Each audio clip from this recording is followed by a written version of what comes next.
Welcome back to Abhyas school classes. Lagrange method of multipliers का third question solve करते हैं। हमें मिनिमम वैल्यू निकालनी है इस फंक्शन की x square plus y square plus z square की, सब्जेक्ट टू कंडीशन, जो कंडीशन दी हुई है। सबसे पहले हम हमारा एफ लिख लेते हैं। जो एफ है वो किसके इक्वल है, x square plus y square plus z square के बराबर। और जो आपके पास गिवन कंडीशन है जी, वो किसके इक्वल है, x plus y plus z minus three a के इक्वल टू जीरो के बराबर।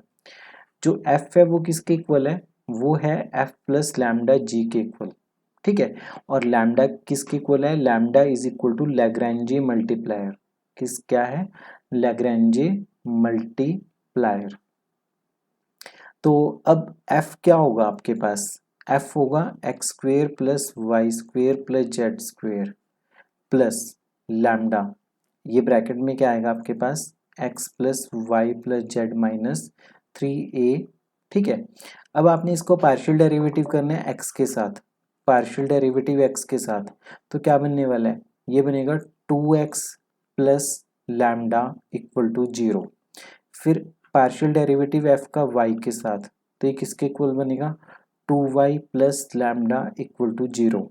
और पार्शियल डेरिवेटिव एफ का जेड के साथ, तो ये बनेगा two z plus lambda is equal to zero. ठीक है। तो फाइनली यहाँ से जो आप इनको नाम दे सकते हो, नेमिंग करते हैं अगर हम, ये इक्वेशन नंबर 1 है, ये इक्वेशन नंबर 2 है, फर्दर ये इक्वेशन नंबर 3, 4 और 5।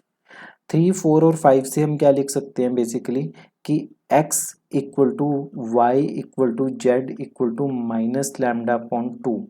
ये तीनों किसके इक्वल है, माइनस लैम्डा बाई टू के बराबर है। और अगर एक्स वाई जेड की ये सारी वैल्यूज हम पुट करें जी में, ठीक है, पुट करें अगर इन, put in equation number 2, equation number 2 में पुट करें, तो वहां से क्या आएगा, वहां से आएगा minus lambda by two, minus lambda by two, minus lambda by two, minus three a equal to zero. तो लैम्डा की वैल्यू यहाँ से आ जाएगी आपके पास माइनस टू ए के बराबर। किसके बराबर, माइनस टू ए के बराबर। तो इसका मतलब x की वैल्यू किसके इक्वल हो जाएगी, x की value minus lambda by to के बराबर है, y की वैल्यू भी माइनस लैम्डा बाई टू के बराबर, z की वैल्यू भी माइनस लैम्डा बाई टू। अब लैम्डा को यहाँ पे पुट किया आपने, लैम्डा को यहाँ पे पुट किया, तो x की वैल्यू a आ गई, y की वैल्यू a आ गई, z की वैल्यू a आ गई। तो ये वैल्यूज निकल गई आपके पास। ठीक है। अब हमें ये चेक करना है कि ये जो पॉइंट निकले हैं, ये जो पॉइंट निकला है ए, ये पॉइंट ऑफ मैक्सिमा होगा या मिनिमा होगा। तो इस चीज के लिए हमें क्या करना पड़ेगा, इस चीज के लिए हमें निकालना पड़ेगा डी स्क्वेयर एफ। तो डी स्क्वेयर एफ का एक्सप्रेशन आपके पास ये वाला एक्सप्रेशन है। इसका मतलब ये है कि एफ एक्स एक्स का मतलब double derivative with respect to x y और जेड, और ये with respect to x y y z और जेड एक्स। तो इनमें सब में वैल्यूज पुट करेंगे, तो एफ एक्स एक्स की वैल्यू क्या होगी, सबसे पहले आपके पास टू के बराबर। क्यों, क्योंकि इस केस में जब आप इसको फर्दर डिफरेंशिएट करोगे विद रिस्पेक्ट टू एक्स, तो आपके पास टू बचेगा, और इसका derivative with respect to y ये भी टू बचेगा, इसका derivative with respect to z ये भी टू बचेगा। तो ये आएगा आपके पास एफ वाई वाई भी टू, एफ जेड जेड भी टू, और इसके आंसर्स आएंगे आपके पास जीरो। तो ये सारी वैल्यू जब आप पुट करोगे इसमें, तो ये बचेगा टू टू टू।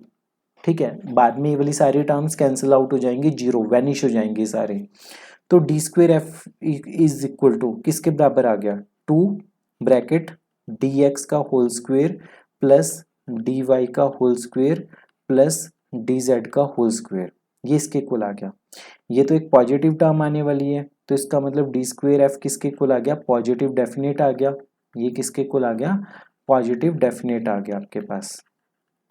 तो पॉजिटिव डेफिनेट की वजह से क्या हो जाएगा, इसकी मिनिमम वैल्यू होगी, जो फंक्शन होगा, फंक्शन की मिनिमम वैल्यू होगी इस पॉइंट के ऊपर।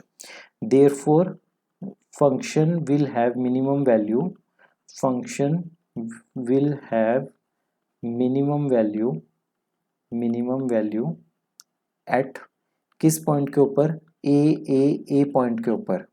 ठीक है। और फंक्शन की मिनिमम वैल्यू क्या हो जाएगी आपके पास, जब आप इसमें ए पुट करोगे थ्री ए स्क्वेयर, तो ये मिनिमम वैल्यू होने वाली है, ठीक है। देयरफॉर मिनिमम वैल्यू किसके इक्वल हो जाएगी, 3a² के इक्वल।